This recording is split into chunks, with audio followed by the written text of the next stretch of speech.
My name is Millie Porter, 27 years old, a sergeant first class in the United States Army. The day I was awarded the Purple Heart, my stepmother, Linda, used a metal folding chair to break my arm in front of hundreds of soldiers. The sound of the bone snapping was louder than the applause. But what hurt more was the sentence she hissed as I fell. A sentence that not even the enemy in Kandahar had ever dared to say to me. "Who do you think you are, you whore? You put on that suit and think you're better than us? You're still just Porter trash." She, my father, and their precious son all laughed in triumph. They didn't know that the 3-star general I had just helped was holding a file that could bury their entire family alive. Let me know what time you're hearing this story in the comments. Hit like and subscribe if you have ever been publicly humiliated by the very people you sacrificed for. Justice is coming. The weight of the Army service uniform, the blue dress as we call it, is something you never get used to. It's a formal, restrictive weight steeped in history.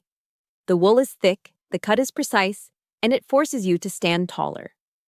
On that stage, under the warm, unforgiving lights of the Fort Stewart Auditorium, I felt every single thread.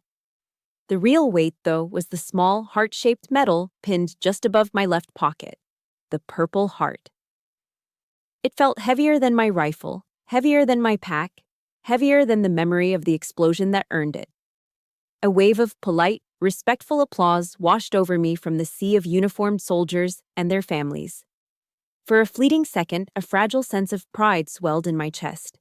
This was the moment they tell you about in basic training, the moment that's supposed to make all the sleepless nights, the grueling marches, and the terror of combat worthwhile. This was validation. This was honor. But my honor felt hollow, and my pride was a lonely island. My eyes scanned the crowd and found them in the third row. My family. Linda, my stepmother, had her head tilted toward my half-brother, Kyle. I couldn't hear her words, but I didn't need to. I saw the conspiratorial whisper, the way her lips curled into a smirk that Kyle mirrored perfectly. They weren't looking at a soldier being honored. They were watching a circus act, a tedious delay before they could get to the buffet. And then there was my father, Daniel. He wasn't looking at them, and he wasn't looking at me. He was staring intently at his own polished shoes, as if they held the answers to the universe. His posture was a portrait of practiced indifference, a complete and total refusal to participate in my moment. In that instant, I realized the painful truth. I was on a stage, surrounded by strangers who saw a hero, while my own family, my designated audience of honor, saw nothing more than an inconvenience. The ceremony concluded. As I stepped down, General Robert Hayes, the 3-star legend who had pinned the medal on my chest, took an unsteady step. He was an older man, and the long ceremony had clearly taken its toll. My training kicked in automatically. I reached out, my hand steadying his elbow. "Easy there, General," I said quietly. It was a simple act of respect, a reflex. But from the third row, it was an unforgivable crime. A sharp hiss cut through the fading applause. "Putting on a show again." The voice was Linda's, dripping with a familiar, acidic poison. To her, my kindness was a performance. My respect was a charade designed to make her look bad. I turned my head just in time to see her rise from her seat. The pleasant church lady smile she wore for the public had melted away, replaced by a mask of pure, unadulterated envy. She wasn't walking. She was striding, moving with a predator's purpose down the aisle. Her cheap, drugstore perfume, a cloying floral scent, arrived a second before she did. In that moment, I knew. The hunt was on, and I was the prey. Time seemed to warp, stretching and slowing down. I saw her snatch a metal folding chair from the end of a row. The fluorescent auditorium lights glinted off the steel frame as she raised it high. There was no hesitation in her movement, no flicker of doubt. This was deliberate. This was a verdict. My body reacted before my mind could process the betrayal. I threw my left arm up to protect my head, a desperate, instinctual block. The impact was a sickening, white-hot explosion of pain. There was a sound, a horrifyingly intimate sound that would be seared into my memory forever. It wasn't a loud crack like in the movies. It was a dense, wet, fibrous snap. The sound of my own ulna bone giving way under the force of the blow. It was a sound louder and more obscene than any explosion I'd heard in Afghanistan. It silenced the entire room. The collective gasp of 200 people sucked the very oxygen from the air. I crumpled to the floor, the world tilting into a dizzying smear of blurred faces and bright lights. But the physical agony was nothing compared to the words that followed. As I lay there, clutching my shattered arm, Linda stood over me, the chair still in her hand, and she delivered the curse she had been waiting her whole life to cast. "Who do you think you are, you little whore?" she hissed, her voice low and venomous, meant only for me but echoing in the dead silence of the hall. "You put on that costume and think you're better than us? You're still just porter trash." Whore. Trash. The words didn't just insult me, they defined me. They were the labels they had stitched into my soul since I was a child.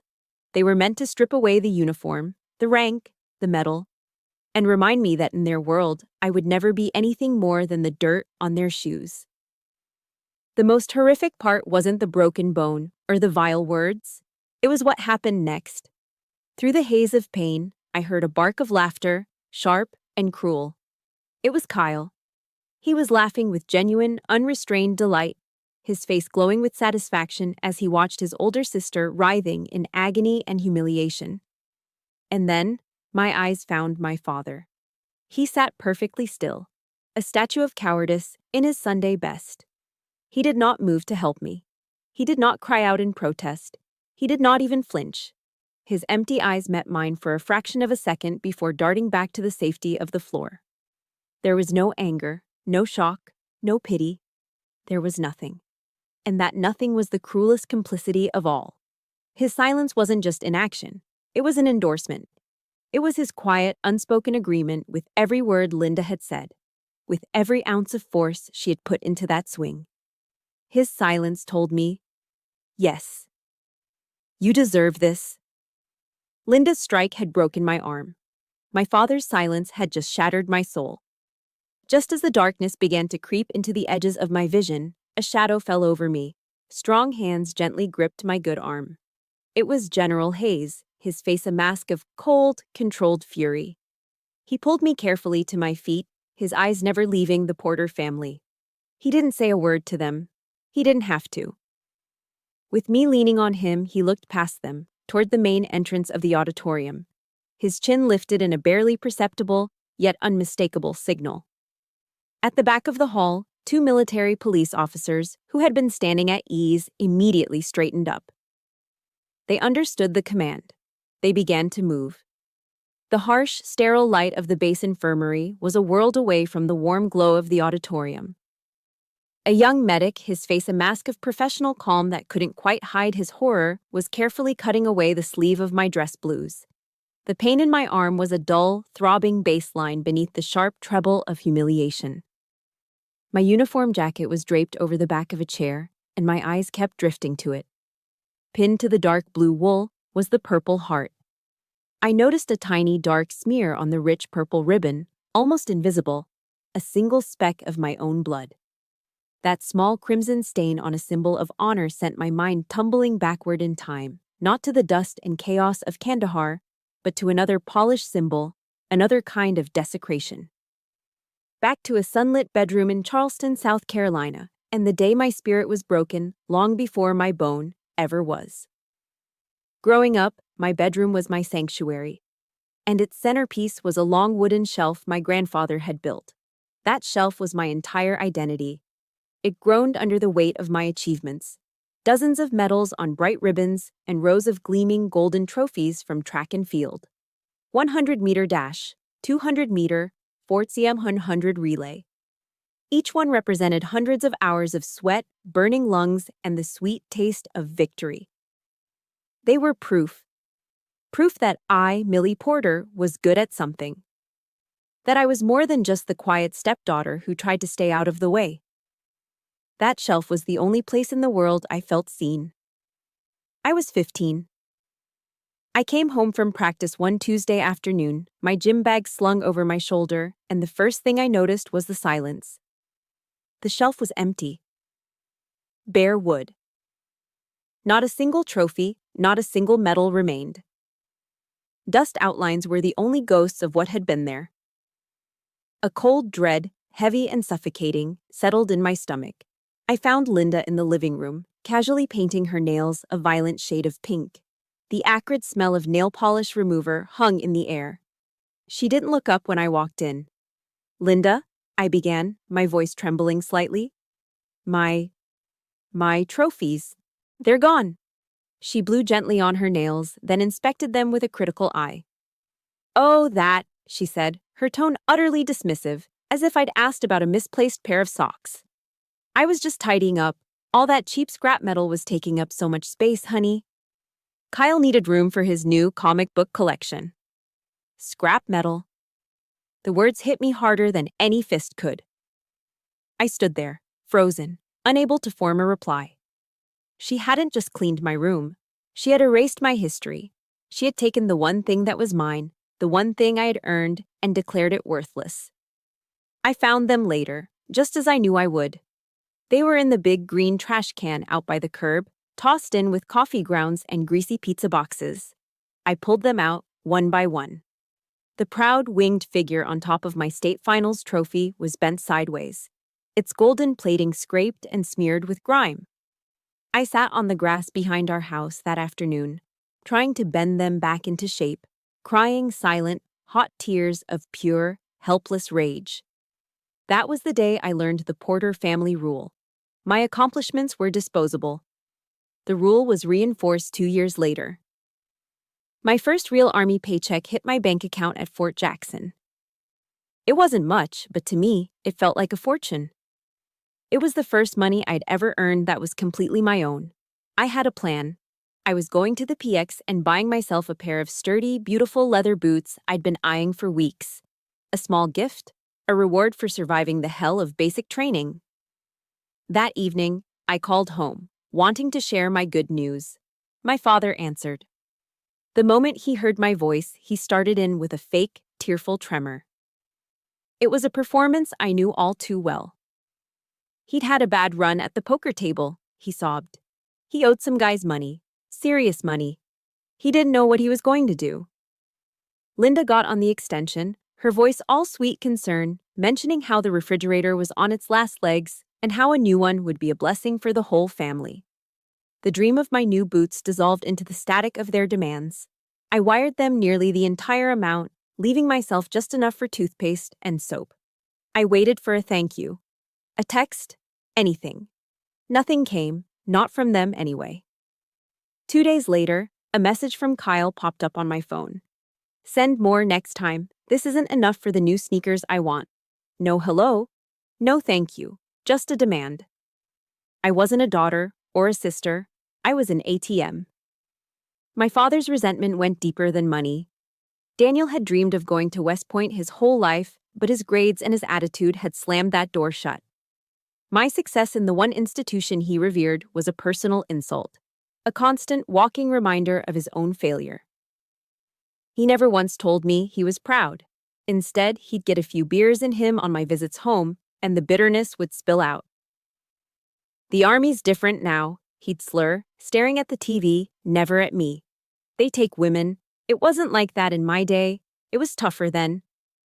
He could never look me in the eye when I was in uniform. He'd look at my boots, my insignia, the wall behind me, anywhere but at my face. My uniform wasn't a source of pride for him. It was a mirror reflecting a life he never had. The ultimate lesson in my own insignificance came on Thanksgiving. I was stationed at Fort Bragg and managed to get a surprise 72-hour leave. I was ecstatic. I drove the 5 hours straight through the night, fueled by gas station coffee and the fantasy of a real family holiday. I walked through the front door around 6 p.m., my duffel bag in hand, a tired but happy grin on my face. The laughter from the dining room died the moment they saw me. They all stared, Linda, Daniel, Kyle, and Linda's sister, as if a complete stranger had just wandered into their home. Linda recovered first, a tight, annoyed smile plastered on her face. "Millie, goodness, you didn't call. What a surprise." She gestured vaguely toward the table. "Well, come on in, I guess. All the turkey's gone." All the turkey's gone. 4 words that told me everything. They hadn't saved me a plate. They hadn't even considered the possibility. I spent my Thanksgiving eating a cold leftover turkey and mayonnaise sandwich alone in the kitchen, listening to the sounds of their laughter and conversation floating in from the other room. They never once called for me to join them. I didn't stay the night. I got back in my beat-up Honda and drove back to base, tears streaming down my face. That was the moment I finally accepted it. I was a member of the Porter family by name only. In every way that mattered, I was utterly, completely alone. If you've ever been made to feel like a stranger in your own home or had your accomplishments treated like trash, please support this story by hitting the like button and type, "I see you" in the comments below. So I know I'm not alone.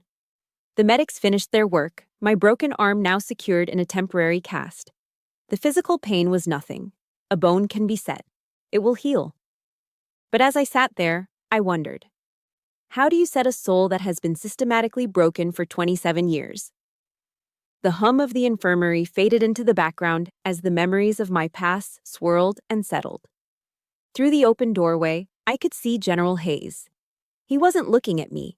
His back was turned as he spoke in low, serious tones to the 2 MPs who had escorted my family away. He was a figure of calm, decisive authority. He was taking control. For me. The sight of it sent a tremor through me, a feeling so foreign I could barely name it. It was the feeling of being defended. A thought, clear and sharp as a rifle crack, cut through the fog of pain and memory. I dragged myself out of that mud once before. I can do it again. My eyes fixed on the general's rigid posture, the 3 silver stars on his collar. But this time, I thought, a new, hard resolve forming in my gut. This time, I'm not alone. The escape had started at 18, with a bus ticket to Columbia, South Carolina, and a 10-week reservation in hell, also known as Fort Jackson. Basic training was, by design, a systematic breaking down of the individual. It was 90-degree heat, suffocating humidity, and the constant gravelly roar of a drill sergeant's voice tearing you apart for every perceived flaw. It was push-ups in the mud until your arms screamed, 10-mile marches that left your feet blistered and bleeding, and a deep, gnawing homesickness that tasted like stale MREs. Most of the girls in my platoon cried themselves to sleep at night. For me, it was paradise. It was the first time in my life that the rules were the same for everyone. The first time my sweat and my pain were measured on the same scale as the person next to me. No one cared that I was a stepdaughter. No one called me trash. When Drill Sergeant Reyes screamed in my face that I was a worthless maggot, it was the most beautiful sound in the world. Because he was screaming the exact same thing at the girl on my left and the girl on my right. We were all worthless maggots, together. My effort was the only thing that mattered. When I finished a run first, I was praised. When I scored expert on the rifle range, I was recognized. Here, I wasn't Millie Porter, the family disappointment. I was Private Porter, a soldier. And for the first time, that felt like enough. But freedom, I quickly learned, came with a price tag. And my family was more than happy to send me the bill. After I finished my advanced training, the calls for help became a regular feature of my life. To keep up with their endless cycle of debts and desires, I took a second job. My weekdays belonged to the Army, but my weekends belonged to the Drunken Soldier, a dive bar just off base that smelled of stale beer and desperation. For 2 years, my life was a relentless, exhausting loop. My shift would end at 2 a.m., Saturday and Sunday nights. I'd spend an hour on my hands and knees, mopping up sticky spills and, more often than not, vomit from some private who couldn't handle his liquor. I'd get back to the barracks by 3 a.m., my clothes reeking of cheap whiskey and fried food. The alarm would go off at 5 a.m. for Monday morning PT. I lived in a permanent state of bone-deep fatigue, my body running on fumes and sheer willpower. I did it all just to wire money to an account in Charleston, which was always followed by a call from Linda complaining that it wasn't quite enough to cover the new, whatever it was they suddenly needed. The breaking point, the moment a crucial wire inside me finally snapped, came not on a sticky bar floor, but in the dust and heat of Kandahar, Afghanistan. Our platoon had been ambushed on patrol that day. It was a chaotic, terrifying firefight that ended with all of us making it back, except for a young private named Miller. He was gone. The mood back at the FOB was heavy with grief and shock. I was sitting in a concrete bunker, my rifle across my lap, my hands still shaking, trying to process the fact that a boy I'd shared a joke with that morning was never coming home. My satellite phone buzzed. It was Kyle. A wave of relief washed over me. For a foolish second, I thought maybe he'd heard something and was calling to check on me. "Hey, Millie," he said, his voice annoyingly cheerful. "You are not gonna believe this place. The skiing in Aspen is insane." I sat there, stunned into silence, the sand and grit of Afghanistan clinging to my uniform. "The resort is okay," he continued, completely oblivious. "I mean, for the price you paid, I was kinda hoping for something a little more high-end, you know? The thread count on these sheets is probably criminal." He was complaining about the luxury of a ski trip. A trip he was on using the combat pay I was earning in a place where people were actively trying to kill me. He didn't ask if I was okay. He didn't ask if I was safe. He didn't even seem to register where I was. In that moment, surrounded by the very real possibility of death, listening to his petty, trivial complaints, something inside of me just died. The hopeful daughter, the dutiful sister, she bled out right there on the dusty floor of that bunker. After that, I continued to send money, but it was no longer an act of love or duty. It was a tax, a fee I paid to keep them out of my life as much as possible. Each payment was another invisible sacrifice, another piece of my own life I had to carve out and give away. I'd saved up for months to buy a used Ford F-150, a beautiful beat-up truck I'd dreamed of owning since I was 16. I found the perfect one. The day I was going to buy it, Linda called, crying about a leak in the roof. The truck fund became the roof fund. A week later, she posted a photo album on Facebook titled Our New Patio Oasis, showcasing a brand new, top-of-the-line wicker patio set with plush cushions. There was no new roof. My best friend, Sarah, got married in Ohio. I was supposed to be her maid of honor. 2 weeks before the wedding, Kyle called in a panic. He'd maxed out his credit cards and was getting threatening letters. If I didn't help him, he said, his life would be ruined. I looked at my bank account. I could afford the plane ticket to Ohio, or I could pay his debt. I couldn't do both. I watched my best friend get married on a grainy video call, making up an excuse about being unable to get leave. I sent the money to Kyle. He never mentioned it again. Every sacrifice was swallowed by a void of entitlement. Every piece of my life I gave them was simply consumed without a word of thanks, and they were always, always hungry for more. They didn't just break my arm in that auditorium. They had been breaking my life, piece by piece, for years. And I had let them.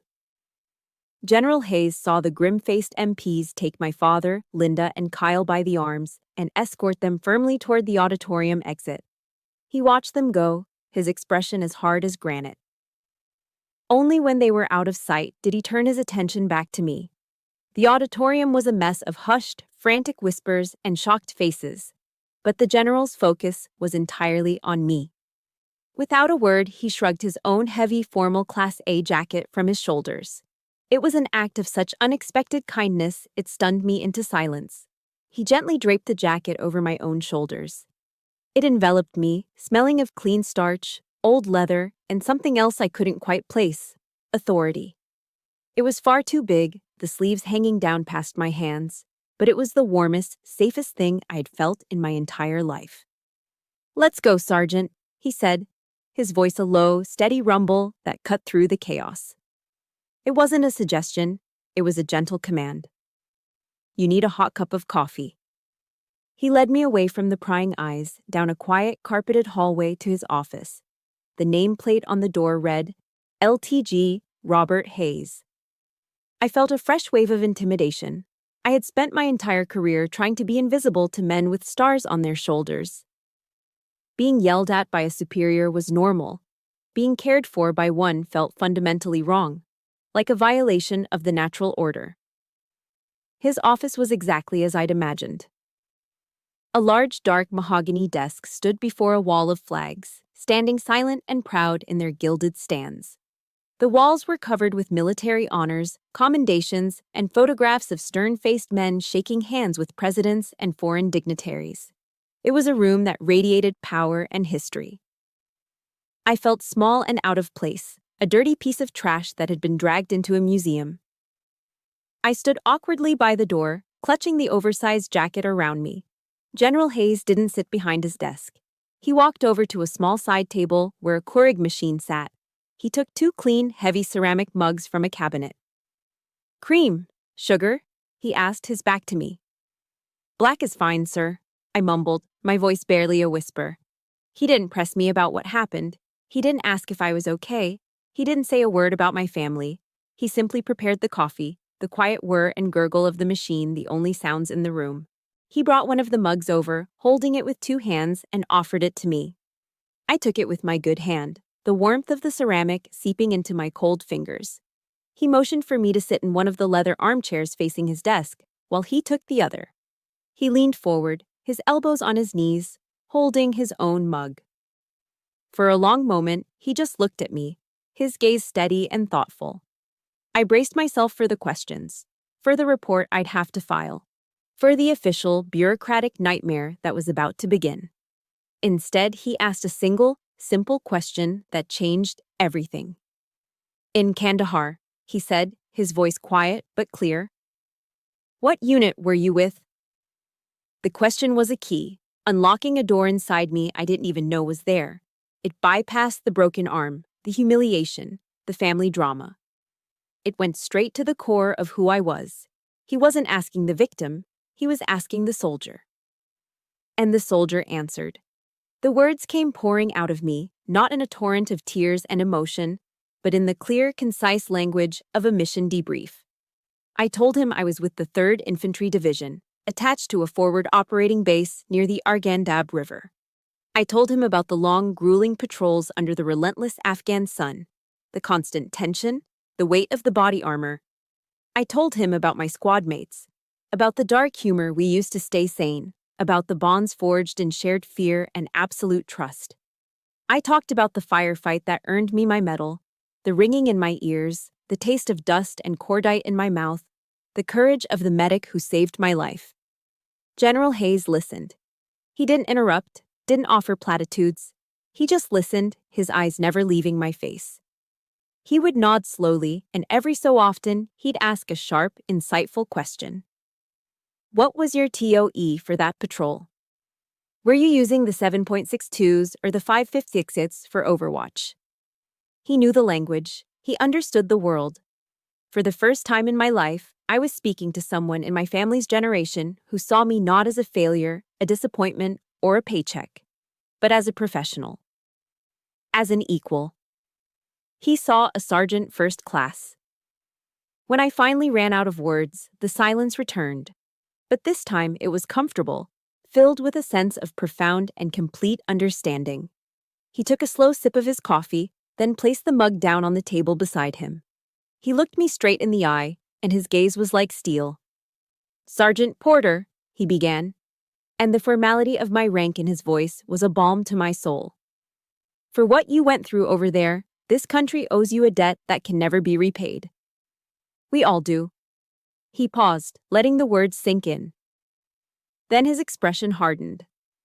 "As for what just happened in that hall," he continued, his voice dropping to a low, furious growl, "that is not family. That is a disgrace to the uniform you are wearing, a disgrace to every soldier in that room, and I will not let it stand." The words hit me with the force of a physical blow, but it was a blow that healed, not harmed. He wasn't just offering comfort, he was delivering a verdict. He was giving me validation. In 2 sentences, he had lifted the suffocating weight of shame that Linda had so expertly placed on me, and in its place, he restored my honor. I felt tears welling up, but for the first time in as long as I could remember, they weren't tears of pain or rage. They were tears of gratitude. We sat for a few more minutes in silence. When I had finally composed myself, he stood. "Come on, Sergeant, let's get you properly looked at." As we stepped out of the quiet sanctuary of his office, I saw them. Standing awkwardly in the hallway was a small group of soldiers from my unit. Sergeant Evans, Corporal Diaz, and Specialist Riggs. They weren't looking at me, pretending to be interested in a bulletin board on the wall, but I knew they were waiting for me. They didn't say much. They didn't need to. Evans stepped forward. "Rough day, Sarge," he said gruffly, and pressed a Hershey's chocolate bar into my good hand. Diaz, a tough kid from the Bronx who rarely spoke, just reached out and gave my good shoulder a light, firm pat. Riggs just nodded, his eyes saying everything that words couldn't. It wasn't blood that connected us. It was something stronger. It was shared hardship, loyalty, and unwavering respect. They were my family. In that moment, standing in a quiet hallway at Fort Stewart with a broken arm and a general's jacket on my shoulders, I finally realized the truth. I had never been truly alone. I had just been looking for family in all the wrong places. The warmth of the general's office vanished when I entered the next room. It wasn't an office. It was a SCIF, a sensitive compartmented information facility, a windowless, soundproofed box where the Army uncovers its enemies. A knot of dread tightened in my stomach. This was about more than a broken arm. Two men in civilian clothes were waiting. They introduced themselves as agents from Army Counterintelligence, CID. Their faces were neutral, their eyes missing the pity I'd seen in everyone else's. They were here for facts. They sat me down at a plain metal table. The interview started strangely, not with the assault, but with phone calls. "Sergeant Porter," the older agent began, "over the past 18 months, have you spoken to anyone claiming to be a journalist or a researcher studying military family life?" The question was so specific it took me a moment. Then, a memory surfaced. "Yeah, a couple of times," I said slowly. Linda would usually call, all excited, saying some writer wanted to interview a real soldier. She said it would be good for people to understand our sacrifice. The agents exchanged a look I almost missed. "And what did you talk about?" the younger one asked. I shrugged my good shoulder. "Nothing important, generic stuff." They asked what a typical morning was like on base, PT, breakfast at the DFAC. Benign questions. "Benign," the older agent repeated, writing it down. "Did they ever ask about patrol schedules, operational routines?" "Sort of," I admitted, unease stirring in my gut. One of them asked if we tended to patrol the same areas to build a relationship with the local community. I just gave her the textbook answer about winning hearts and minds. I didn't give her grids or anything classified. I thought I had been careful, protecting operational security. But a cold feeling was starting to creep up my spine. The next phase of the interview felt like an attack. The younger agent turned a laptop to face me. On the screen was a series of my father's bank statements. "Are you familiar with your father's financial situation, Sergeant?" "Only that he's always losing money gambling," I said. The agent traced a line on the screen. "On May 12th of last year, a deposit of $20,000 was made into this account. Can you account for that?" I stared at the number. $20,000. A few weeks after that date, Linda had bought a new SUV. They'd told me Daniel had a lucky streak with scratch-off tickets. A memory surfaced of him bragging on the phone about how his ship had finally come in. "No," I whispered, my mouth suddenly dry. The agent scrolled down. "Another deposit, $30,000, October 7th. My blood ran cold. I knew that date. October 7th was the day Sergeant Peterson and Corporal Jensen were killed by an IED on a routine patrol. An IED planted on a route we had used a dozen times before, without incident. The agent kept scrolling. Each large, unexplained deposit, each time my father had won the lottery, lined up with sickening precision to a dark day on my unit's calendar. An attack, a casualty, a tragedy. The new patio furniture, the shopping sprees, the Aspen ski trip. It was all there. A timeline of greed paid for in blood. A wave of nausea washed over me. This wasn't coincidence. This was a pattern. Then came the final piece. They showed me the chat logs from a gaming forum Kyle frequented, pages of his online conversations under the username GoldenBoy43. He was bragging to his online friends, people he only knew by screen names, about his big sister, the Army sergeant. He posted pictures I'd sent home, of me and my squad mates in front of our MR app, photos taken inside the wire. He talked about my leave schedule, when I'd be flying home for R&R. He even dropped the names of guys in my platoon, complaining about how one of them, Sergeant Davis, was a hard ass. The information was piecemeal, trivial details. But the agents explained how, to an enemy analyst, these scraps were gold. A photo from inside the base could reveal layout vulnerabilities. A leave schedule could pinpoint troop rotation times. A name could be cross-referenced, a soldier targeted. They weren't just stupid messages. They were intelligence leaks, delivered with an arrogant smile.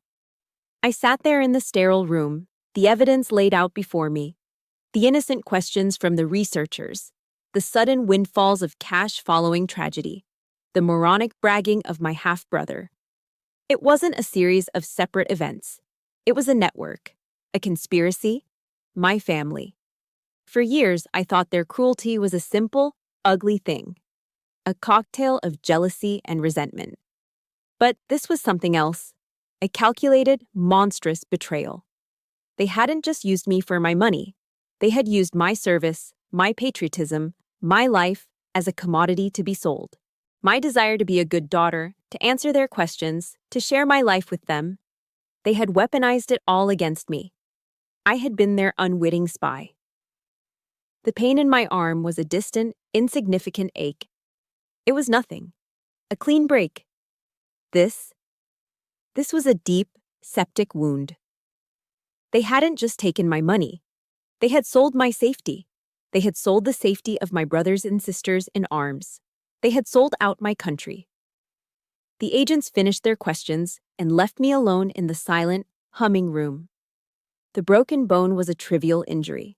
The real damage was the ragged hole they had just torn through the center of my life. A few minutes later, the heavy door opened and General Hayes stepped inside, his face grim. The air was thick with the horror of what we now both knew. He sat opposite me at the metal table. Finally, he pushed a slim manila file across the table. It was terrifying in its simplicity. "Sergeant," he said, his voice low and heavy, "we need your help. There are details in your calls home that we need to clarify. This is much worse than you think." Inside the cold, sterile walls of the SIF, I thought the worst was over. I thought the horror had reached its peak. I was wrong. The older CID agent slid a final piece of paper across the metal table. It wasn't a document. It was a photograph. My breath caught in my throat. It was a candid shot taken on a sunny afternoon in Kandahar. A smiling young man with kind eyes and a grease stain on his cheek was patiently showing me how to clear a jam in my M4 rifle. Sergeant Mark Davis. He was a good man, a great NCO, patient, fair, and fiercely protective of his soldiers.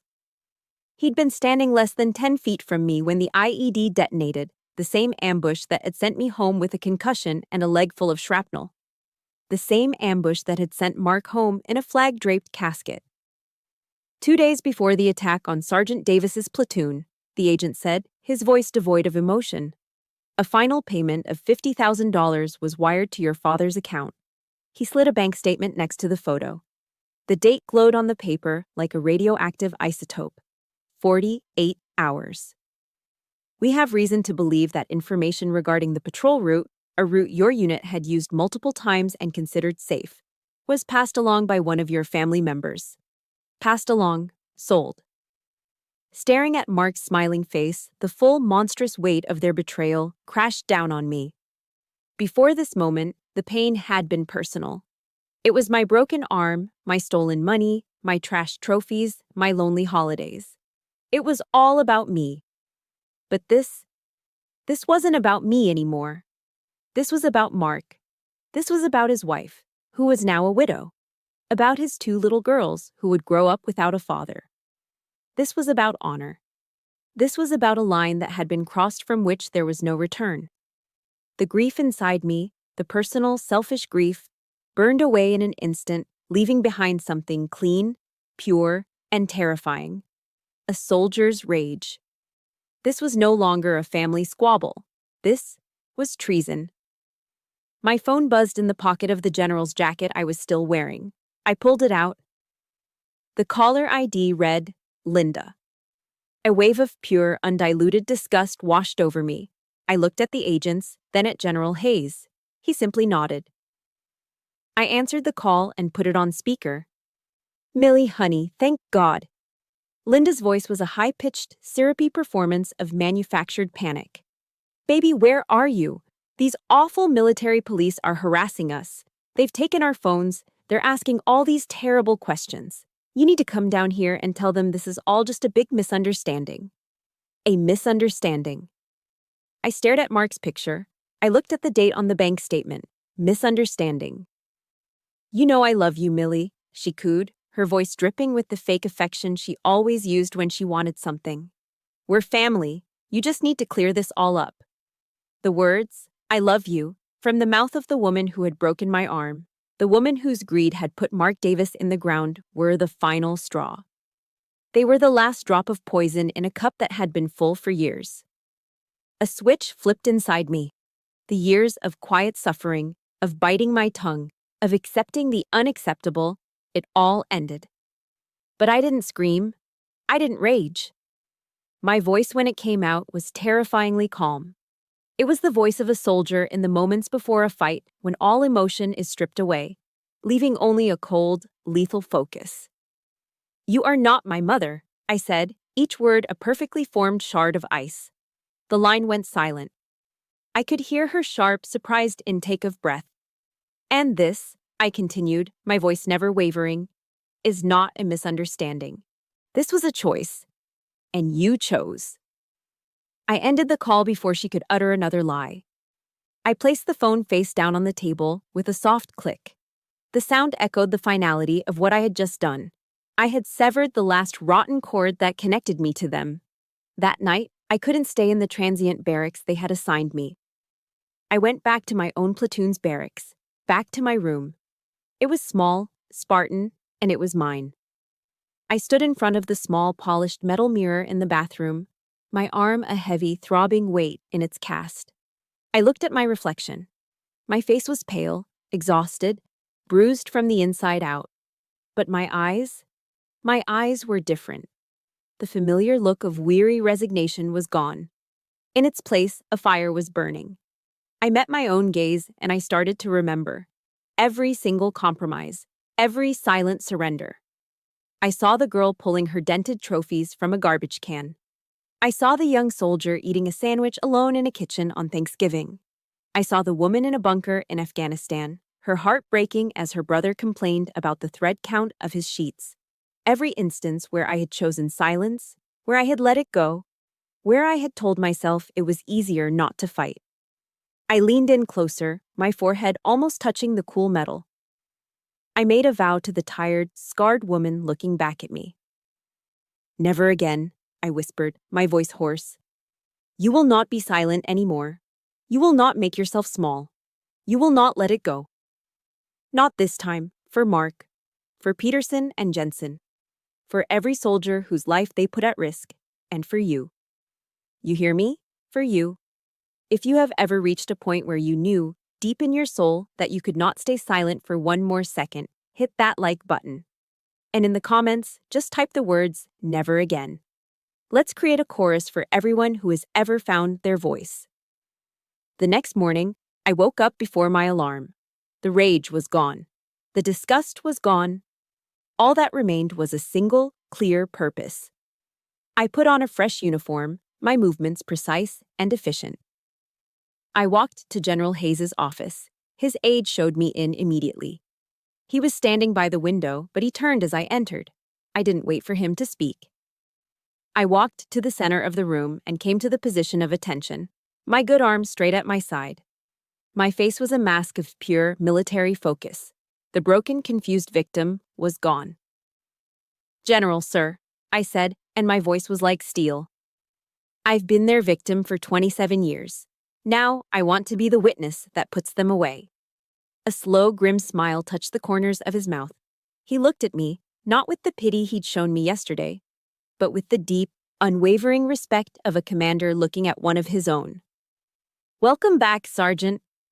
My declaration in General Hayes's office was a turning point. I had crossed a line, and there was no going back. The general led me from his office not to another sterile interrogation room, but to the base's Tactical Operations Center.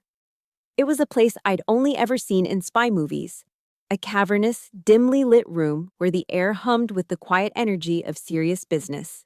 One wall was a mosaic of glowing screens displaying maps, data streams, and encrypted communications. Intelligence officers and analysts sat at their stations, their faces illuminated by the blue light of their monitors, speaking in low, clipped tones. This was the nerve center of the base. This was a war room. General Hayes stood beside a large central briefing table. He, the two CID agents, and a stern-looking woman in a JAG Corps uniform were waiting for me. "Sergeant Porter," the general began, his voice echoing slightly in the vast room. "Welcome to the planning phase." He gestured to the faces around the table. "You have the full and undivided attention of this command. Now, let's get to work." He laid out the strategy, and it was as audacious as it was brilliant. They weren't going to quietly arrest the Porters and let the case disappear into the labyrinth of the military justice system. That would be too easy, too private. Justice, he explained, needed to be as public as the crime. "They tried to strip you of your honor in front of your peers, Sergeant," he said, his eyes locking onto mine with a cold fire. "It is only fitting that they lose theirs in the exact same place, in front of the exact same audience." The plan was set. They would reconvene the awards ceremony. They would turn the scene of my humiliation into the stage for their destruction. "They wanted to make a public spectacle of you," he finished, a grim smile on his face. "We are going to give them a spectacle they will never forget." For the next hour, they walked me through their case. It wasn't a thin file of suspicions. It was a mountain of irrefutable proof. A CID agent handed me a thick, heavy binder. The cover simply read, "Case File, Porter, D. et al." I opened it, and my breath caught. It was all there, a meticulous and damning portrait of their betrayal. It wasn't just the bank statements I had already seen. It was so much more. There were transcripts of audio recordings, grainy but unmistakable, of Linda speaking on the phone with her foreign handler, her voice shifting from the sweet, church lady tone she used with me to a greedy, conspiratorial whisper as she negotiated prices for information. There were printed emails Daniel had sent from a computer at the Charleston Public Library, IP addresses and timestamps neatly logged. He had used a coded language, complaining about the cost of repairs for his old fishing boat in messages that were clearly about selling patrol schedules. They had even found a sworn statement from one of Kyle's local friends, a terrified young man who admitted that Kyle had offered him $500 for details about his brother's deployment schedule from another unit at Fort Stewart. The evidence was an ironclad cage. My testimony, my pain, was no longer just a story. It was the key that locked the door. For the first time, I felt the ground firm up beneath my feet. This wasn't just about my feelings anymore. This was about facts. Hard, cold, undeniable facts. My weapon wasn't just the truth. It was the truth documented, stamped, and cross-referenced. Next came the preparation. The JAG officer, a sharp, no-nonsense major named Hansen, sat with me in a small briefing room for hours. Her job was to turn my 27 years of chaotic emotional pain into a clear, concise, and powerful testimony. "We are not telling a sad story, Sergeant," she told me, her voice firm but not unkind. "We are presenting evidence. You are the primary witness. Your testimony must be factual, precise, and unshakable."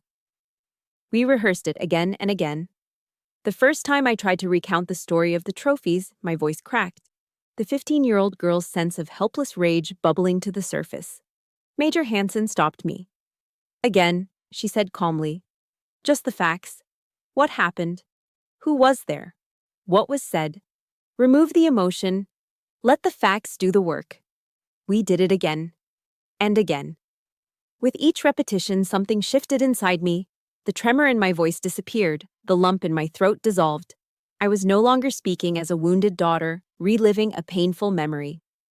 I was speaking as Sergeant First Class Millie Porter, delivering a clear, factual, and damning after-action report on a lifetime of abuse. The pain was still there, but it was no longer in control.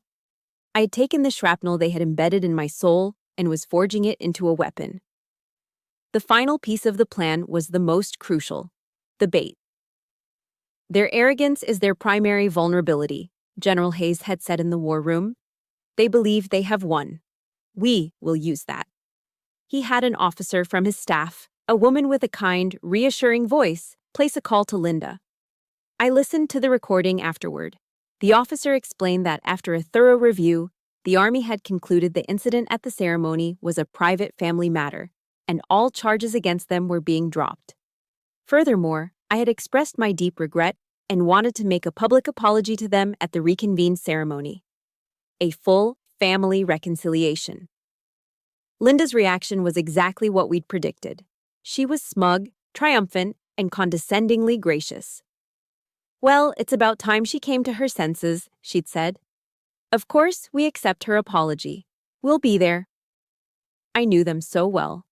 The idea of me, the defiant one, finally being brought to heel and forced to apologize publicly would be an irresistible drug. They wouldn't come to reconcile. They would come to gloat. They would come to witness my final public surrender, to savor their ultimate victory in front of the entire community they'd fooled for so long. And that would be their last mistake. That evening, an official announcement was posted on the base's digital bulletin boards and read aloud at the evening formation. Attention all personnel. The award ceremony from 2 days prior will be reconvened tomorrow at 8:09 hours in the main auditorium. Attendance is mandatory for all available personnel and their families. Lieutenant General Hayes will be making a formal address of critical importance. The trap was set. The players were all moving into position. The battle was about to begin. And for the first time in my life, I was ready for it. The auditorium was filled to capacity, the air thick with a tense, expectant silence. Every soldier not on essential duty was there, their families beside them. They had been told the general had a critical announcement, but the nervous energy in the room suggested they knew this was something more. I stood on the edge of the stage, my arm in a clean white cast, my dress blues crisp and immaculate. From my vantage point, I saw them enter. The Porter family walked in, not with shame, but with an air of insufferable triumph. Linda led the way, a vision in a pastel pink suit, her head held high. She even paused to smile and wave at an acquaintance, the perfect picture of a respected member of the community. My father trailed behind her, his shoulders slightly stooped, but a relieved smirk on his face. And then came Kyle, swaggering in his expensive sneakers, looking around as if he owned the place. They took their seats in the front row, reserved especially for them, and sat back, waiting for the show to begin. They were here for their pound of flesh. They were here to watch me, the rebellious daughter, publicly apologize and beg for their forgiveness. Their arrogance was a physical thing, a sickeningly sweet perfume filling the air around them. I met Linda's gaze across the room. She gave me a small, triumphant smile, a look that said, "See? I always win." I didn't flinch. I didn't look away. I simply held her gaze, and for the first time, I felt nothing. Not fear, not anger. Just a cold, distant pity for the pathetic, hollow creature she was. General Hayes strode to the podium. The room fell utterly silent. He adjusted the microphone, his movements calm and deliberate.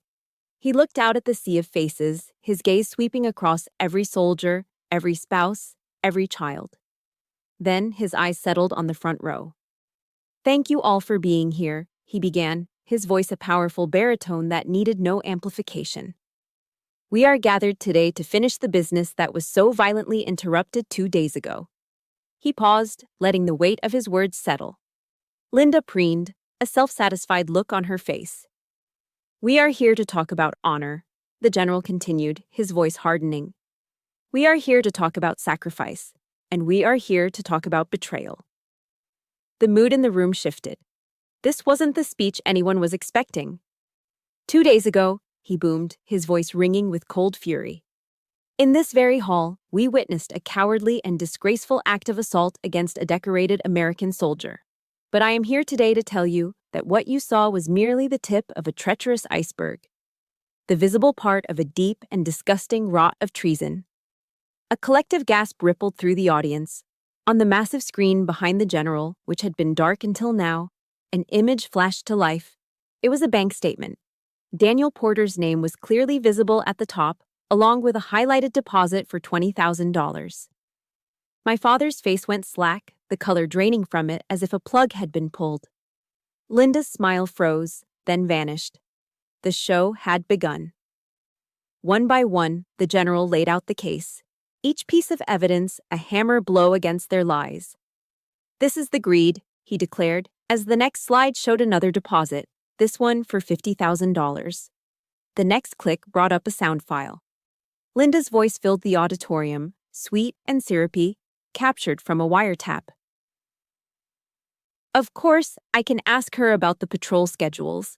Her recorded voice purred to an unidentified man.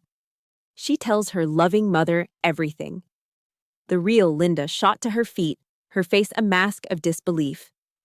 "That's not me. That's fake." "This is the deception," the general said, his voice overriding her protests. Click.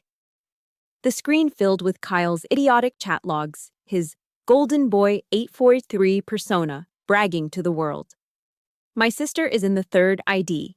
Yeah, she's in Kandahar right now. Total badass." "This is the foolishness that costs lives," the general stated, his voice dripping with contempt. Kyle shrank in his seat, his face crumpling like a child's. Then, the final, devastating blow. The screen changed to show three formal, smiling portraits. Three soldiers in their dress blues: Sergeant Mark Davis, Sergeant Peterson, Corporal Jensen. "And this." The general's voice dropped to a low, guttural roar that shook the very foundation of the hall.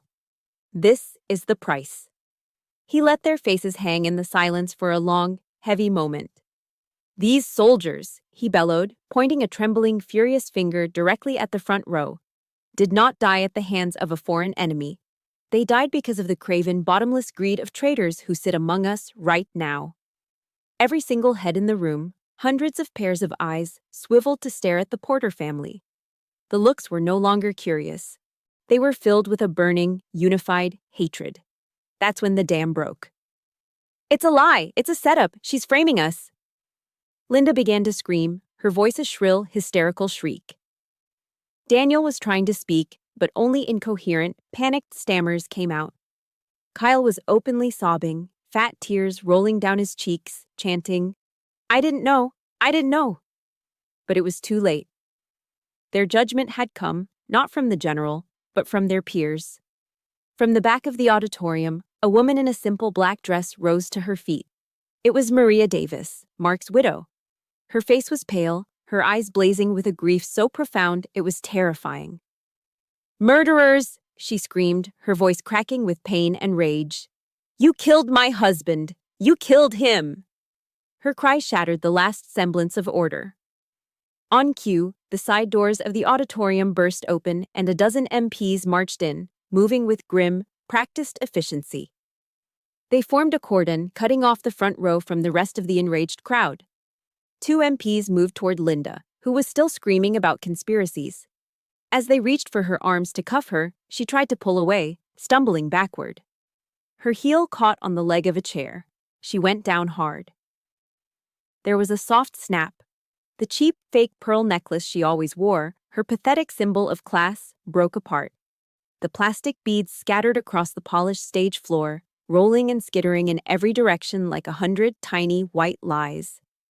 I stood there, watching it all. I watched them cuff my shrieking stepmother, my babbling father, and my whimpering brother. I watched them being led away past the glares of the soldiers they had betrayed, past the raw grief of the widow they had created. I watched the dynasty of my abusers, my personal reign of terror, and not with a bang, but with the pathetic clatter of fake pearls on a cold, hard floor. The auditorium's chaos faded to an echoing silence. The MPs were gone, the crowd had dispersed, and I was left standing on the stage.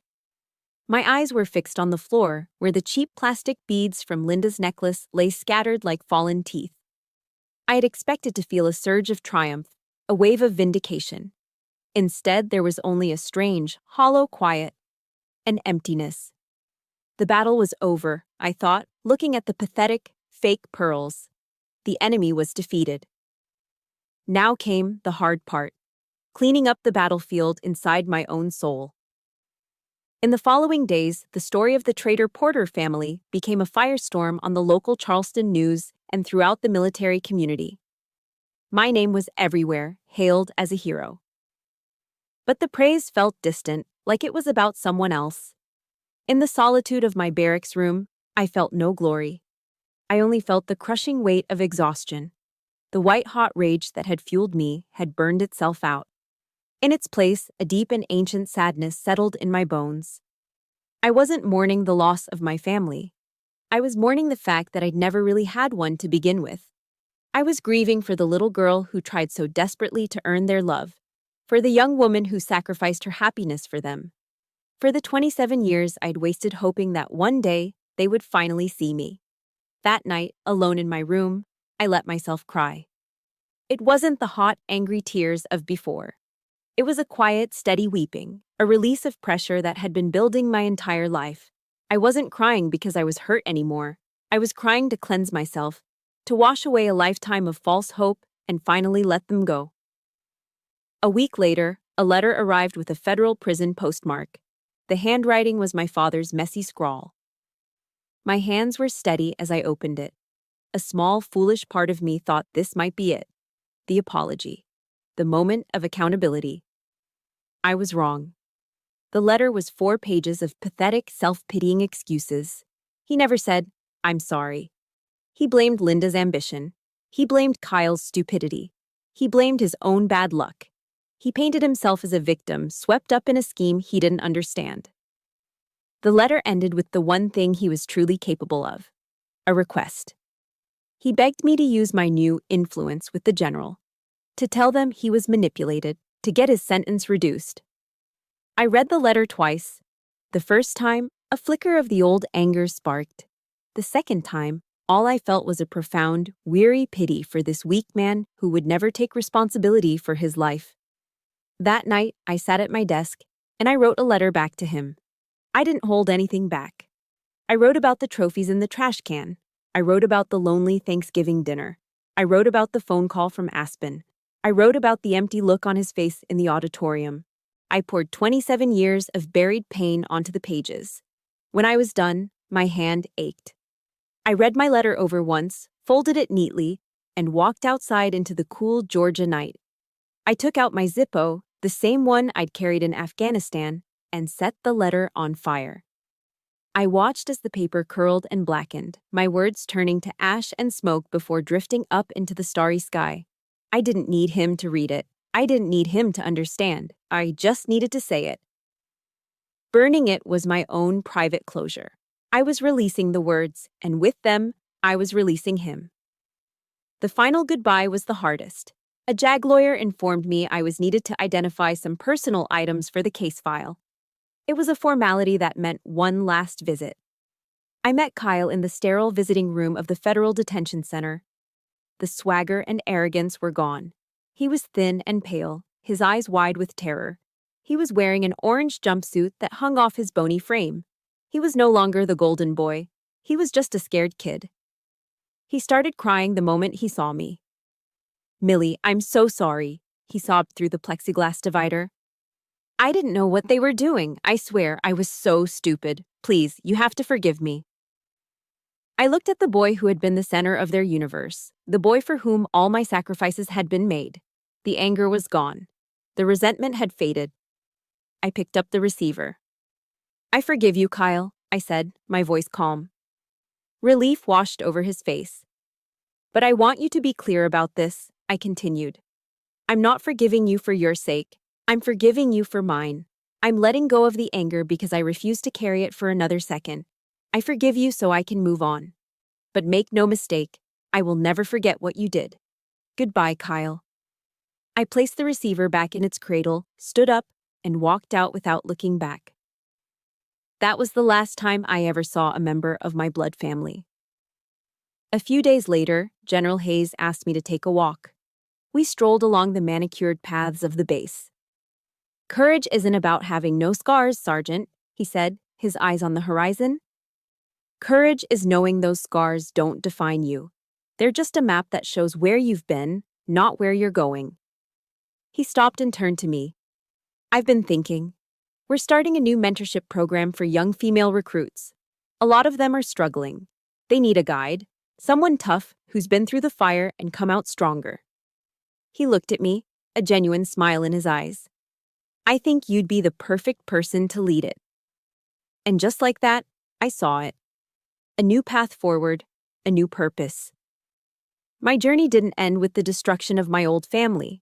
It was just the beginning. I had a new mission, to build a new legacy of strength and support, to make sure no other soldier ever had to fight their battles completely alone. The military tribunal was swift and decisive. The mountain of evidence presented by the prosecution was so overwhelming that a conviction was a foregone conclusion.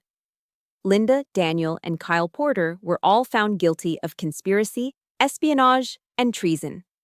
The judge, a stern-faced colonel who had looked at them with undisguised contempt throughout the trial, handed down sentences that ensured they would spend the majority of their remaining lives behind bars. The Porter name, once a source of phony, middle-class pride in Charleston, became a synonym for traitor. The law had done its job. Justice, in the cold procedural sense, had been served. But I knew, deep in my soul, that my real justice, my true healing, wasn't going to be found in a courtroom. It had to be built, piece by piece, in the ruins of the life they had almost destroyed. 6 months after the trial, I stood on a different kind of stage. It was a small auditorium at Fort Jackson, the very place my own journey had begun. But this time, I wasn't a scared, lonely private. I was a sergeant first class, and my audience was a room full of young female recruits, their faces a mixture of bravado, excitement, and the same deep-seated fear I remembered so well. General Hayes's mentorship program had become my new mission. I didn't stand before them as a hero or a celebrity. I spoke to them as a survivor. I told them my story, not the salacious details of the trial, but the quiet, painful truths of my upbringing. I talked about the lonely struggle for self-worth, about the danger of letting others define you, and about the critical importance of setting boundaries, even with the people who are supposed to love you most. There's a writer and researcher I admire, Dr. Brené Brown, I told them, my voice steady and clear. She has this quote that I carry with me every single day. She says, "Only when we are brave enough to explore the darkness will we discover the infinite power of our light." I looked out at their young, hopeful faces. The Army will teach you to be physically tough, but your true strength, your resilience, will come from being brave enough to face your own darkness. And you never have to do it alone. After the talk, a young private, no older than 19, came up to me. Her eyes were red from crying. "Sergeant," she whispered, her voice thick with emotion, "thank you. No one's ever told me it was okay to say no to my family." She hugged me, a fierce, desperate embrace, and I hugged her back, feeling the profound, healing power of turning my deepest wounds into someone else's shield. The final piece of my journey, my own private mission, took place a year after that first, terrible day in the auditorium. I stood in the pre-dawn chill of a crisp autumn morning, the air smelling of wet leaves and clean, cold stone. I was at Arlington National Cemetery. The sun was just beginning to rise, casting long shadows across the endless, rolling hills of perfectly aligned white headstones.